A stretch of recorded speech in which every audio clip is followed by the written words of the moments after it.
What happened to me that night still doesn't make sense. Not logically, not emotionally either. Not even after replaying it 100 times in my head.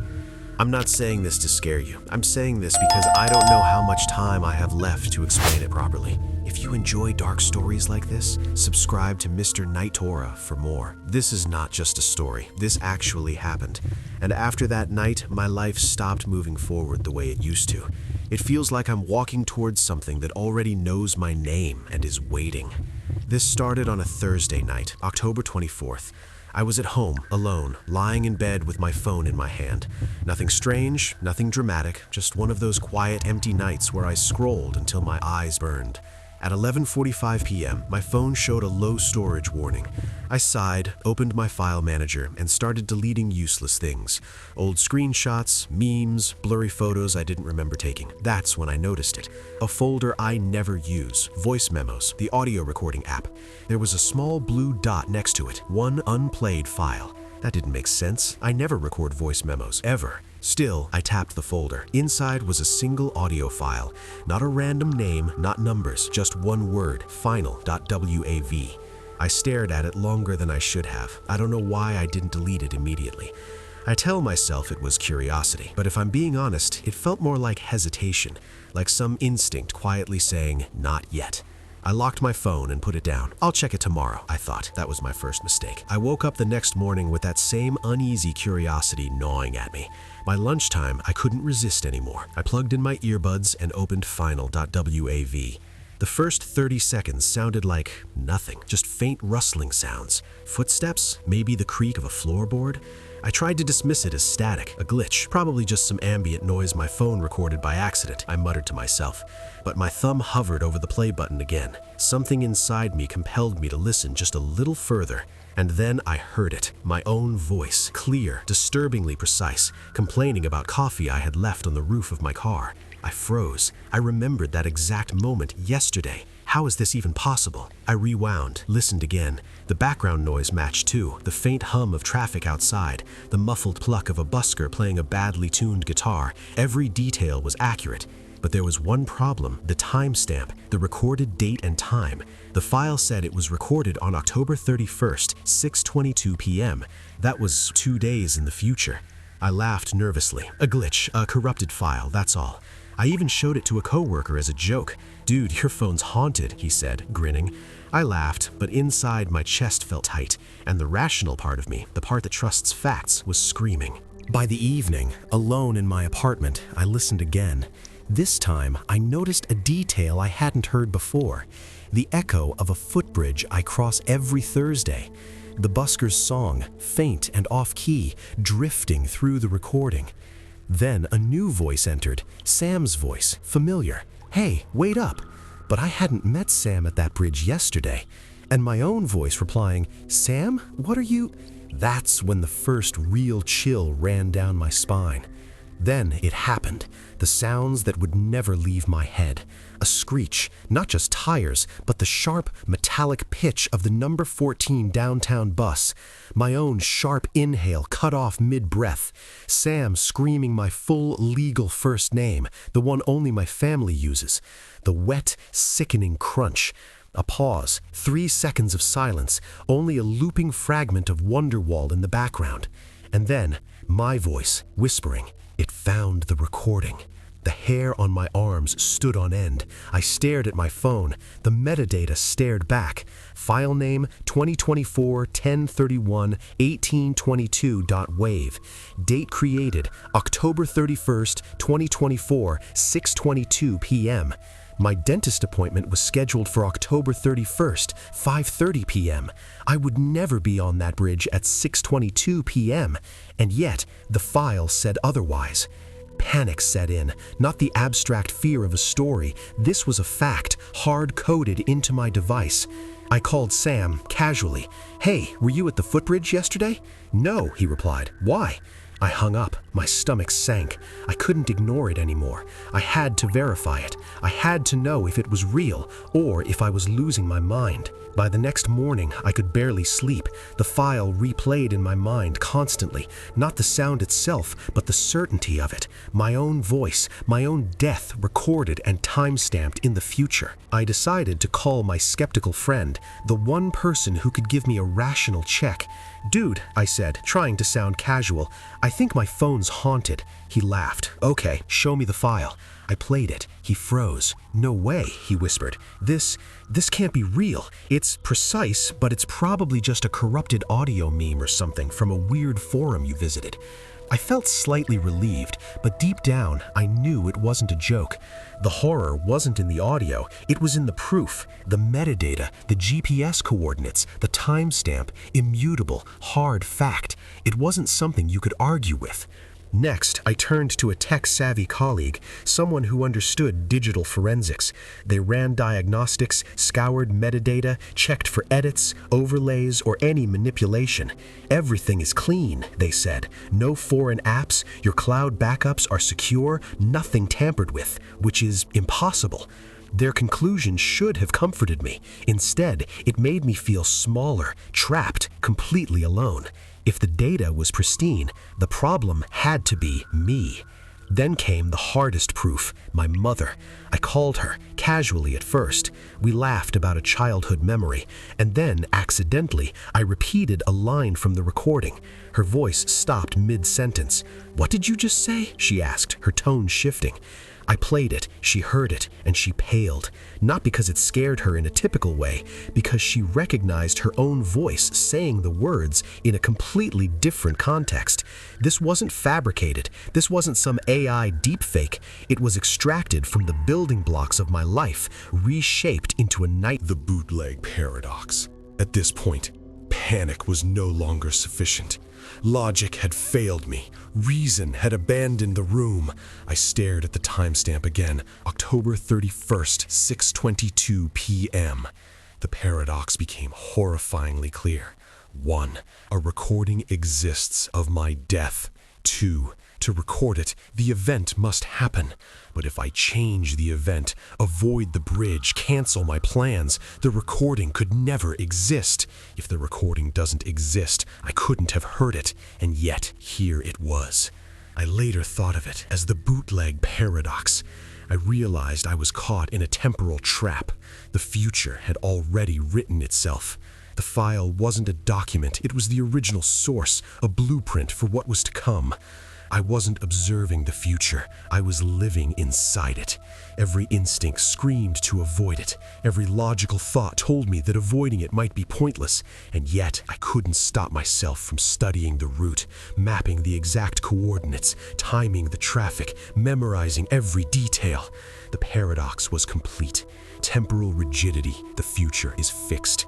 Reality corruption, the recording creates the event. Digital haunting, the modern fear. It wasn't a ghost in the machine, it was a ghost of the machine. My phone, my trusted companion, had become the vector, the carrier. Biometric data, location history, my digital twin, all weaponized, forming a perfectly personalized curse. AI-level accuracy made fake meaningless. I couldn't trust anything. Every notification, every message, every file became suspect. I had become the protagonist in a story written by my own device, and the worst part, by listening, by sharing even hints of it, I had become the vector myself. The next 2 days blurred into a loop of dread. I couldn't eat properly. I couldn't sleep. Every noise in my apartment made my heart leap. Even the hum of my refrigerator became a sinister baseline to the recording's final moments. I watched my own life fragment around me. The mundane became terrifying. A squeaky floorboard sounded like footsteps from the audio. A bus outside wasn't traffic, it was the same number 14 screeching across the footbridge. Every ordinary sound folded into the timeline of the inevitable. The first physical manifestation. It started small. My phone would occasionally vibrate for no reason. I'd pick it up, nothing new, no messages. But one night, a faint sound leaked from the earbuds, even though the file wasn't playing. A soft whisper. It found the recording. I froze, not in fear of the sound, but in fear that I had heard it before. I checked Sam's number. No calls, no texts. I checked my logs. Nothing. And yet I knew the next step. The recording wasn't just data. It was a countdown. The people around me began to change. By now, they had subtly shifted. At 2 a.m., he texted me. Okay, I heard it too. His casual tone was gone. He sounded hollow, shaken, called in the middle of the night, voice uneasy, cautious. Send me the file again. Something's wrong. My mother paused unusually long after I said a phrase I thought ordinary. Her calm tone wavered, terrifyingly obvious she was aware of something she shouldn't be. The nightmare had spread, not physically, not visibly, but digitally, mentally, psychologically. I realized the horrifying truth. The recording wasn't just mine anymore. It was alive in the minds of everyone who encountered it, including me. I wasn't investigating a file. I had become the vector of the horror. The bootleg paradox collapses. I studied the timestamp again, October 31st, 6:22 p.m. The paradox now controlled every action. Avoid the bridge? Maybe I prevent the recording, but then it couldn't exist. Walk into the prophecy? Maybe it fulfills itself. Every choice became a trap. Every rational action felt like it might cause the event instead of prevent it. I realized the core of the horror. I wasn't merely watching the future. I was living it. The countdown wasn't just numbers on a screen. It was psychological handcuffs, a chain I couldn't break. By now, every object in my apartment had turned sinister. The coffee mug I left on the roof of my car yesterday, the same one I heard in the recording. My keys jingled. I checked. No one was there. Footsteps outside my door matched the rhythm from the audio. I tried to ground myself in reality. I tried to reason. I tried to tell myself it was impossible, an elaborate glitch. But the truth was unavoidable. The world around me matched the recording perfectly. Every minor detail, the busker, the street, the echo of my own footsteps was locked in. And yet, I had no idea if the event itself could be avoided. That's when the real horror struck. I didn't have to be at the bridge to feel the inevitability. I could feel it everywhere. The file wasn't just a recording. It wasn't proof of the future. It was the blueprint of reality itself, injected into my mind. And now, there was no turning back. I woke up on October 29th, the countdown on my phone's lock screen glaring at me. 47 hours, 14 minutes. I didn't want to move. I didn't want to breathe, but I had to. I had to survive, or at least pretend I could. I checked the metadata one last time. The timestamp hadn't changed. The coordinates hadn't changed. The file never changed. The realization hit me like a physical blow. This wasn't about being brave. This wasn't about logic. This was about inevitability, the final escalation.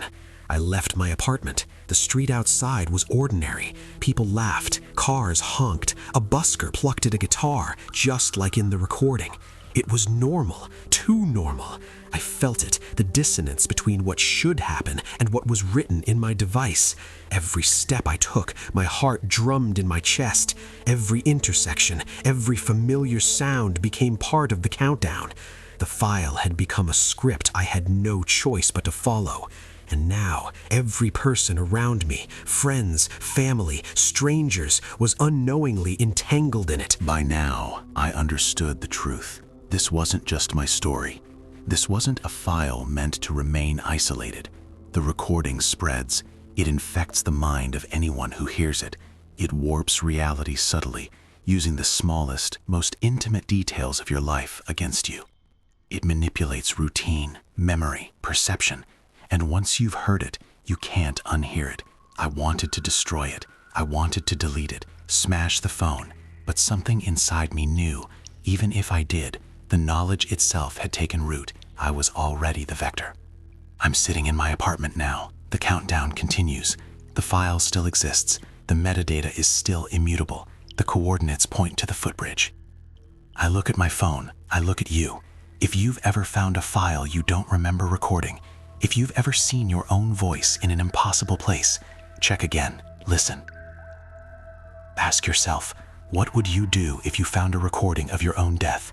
Would you play it, or would you spend every second until the timestamp arrived, wondering if you just read the future or signed its contract? The room is quiet, too quiet. The hum of the refrigerator, the flicker of a smart bulb, my own breath. All of it synchronized with the file, all of it a reminder. The recording waits, the countdown ticks, and the next person might be you. What would you do if you were in my place? Do you think this was real or something else? If you enjoy realistic horror stories, you can check out more on this channel. The Aftermath. After that night, nothing has felt normal. The world is the same, yet completely different. Every familiar sound, every ordinary object feels like it carries a hidden echo, a whisper of what the recording foretold.